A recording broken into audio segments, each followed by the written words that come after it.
যায় আর এটা কোথায় যায়? সিপিইউ তে যায়। এখন এই দুইটা যদি মাঝখানে কোনো লিডের কারণে শর্ট হয়ে যায় একসাথে তাহলে কি হবে? একটা হলো যাওয়ার কথা চার্জিং এসিতে, একটা দুইটাতে কানেক্ট হওয়ার পরে দেখা যাবে শর্ট হয়ে গেছে, তার জন্য ফোন অলরেডি ডেড হয়ে যাবে। এর জন্য প্রত্যেকটা টার্মিনাল আলাদা আলাদা আছে কিনা সেটা আপনাকে লক্ষ্য রাখতে হবে। না তো ফোন দেখবেন যে আমি একটু কি করলাম, আমি পোর্ট চেঞ্জ করলাম, ফোন ডেড করে দিলাম।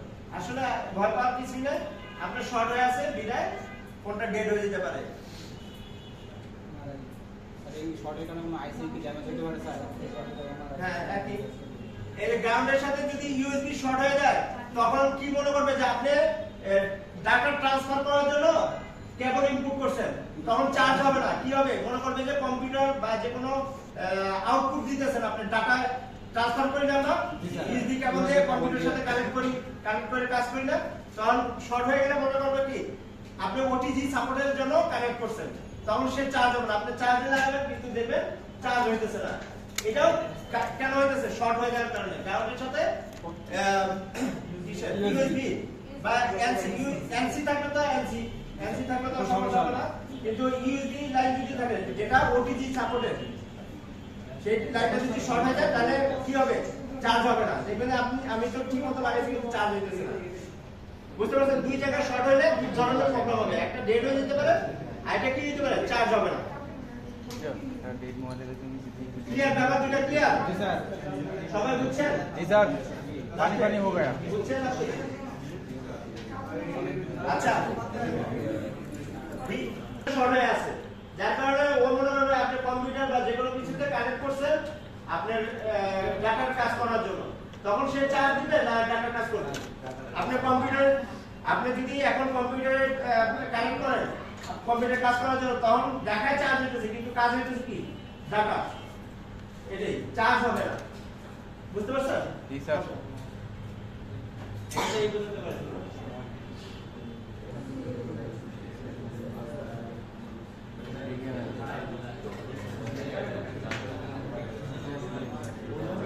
আরেকটা জিনিস মানে ভিবাস লাইনে আমাদের ভোল্টেজ কত থাকে? 5 ভোল্ট। 5 ভোল্ট। আর আমাদের ডিএমডিবি তে দেখবেন ভোল্টেজ থাকে, পরিমাপ করলে ভোল্টেজ পাবেন কত? 1.8 থেকে 2.8। ঠিক আছে? তার মানে কি আমাদের সিপিইউ তে ভোল্টেজ কত যাইতেছে? 1.8 থেকে 2.8 যাইতেছে। ঠিক আছে? কিন্তু আপনি যখন দুইটা শর্ট হয়ে যাবে সিপিইউ তে কত চলে যাবে? 5 ভোল্ট। তখন তো মাথা অটোমেটিক গরম হয়ে যাবে না? তখন এটা কি হবে? ডেড হয়ে যাবে। এই কারণে চার্জিং একটা আছে। আর যদি দেখেন যে বিবাসের আমাদের বিবাস লাইনে ভোল্টেজ কত থাকে? 5 ভোল্ট। তাই বলবেন? আর ডিএমডিবি তে পরিমাপ করে দেখছেন না? না স্যার, এটা পড়ি নাই। দেখ নাই স্যার। কিন্তু আপনার যদি দুইটা শর্ট হয়ে যায় তখন কি হবে? ভোল্টেজ কোথায়? সিপিইউ পর্যন্ত কত যাবে? 5 ভোল্ট। 5 ভোল্টেজ।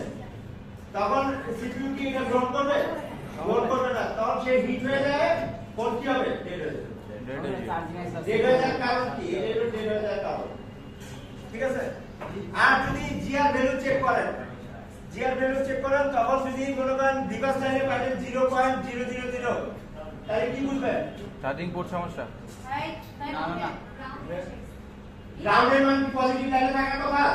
না তার স্যার। মানে কি গ্রাউন্ড আর পজিটিভ এক হয়ে গেছে? শর্ট হয়ে যাবে। এক হয়ে গেলে কি হয়? শর্ট।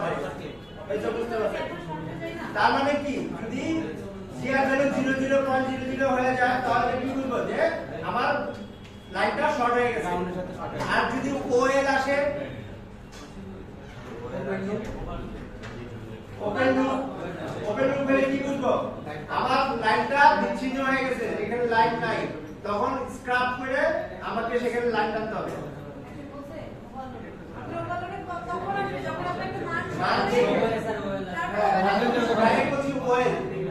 আমি মানুষ ওয়েল করছি একবারে আমি যেখানে ছিল সেভাবে আছে, মানে আমাদের প্রথমে তো কি থাকে? ওয়েল লেখা থাকে না? সেই ওয়েল সেভাবে আছে। তার মানে ওপেন লুপ মানে লাইনটা বিচ্ছিন্ন হয়ে গেছে।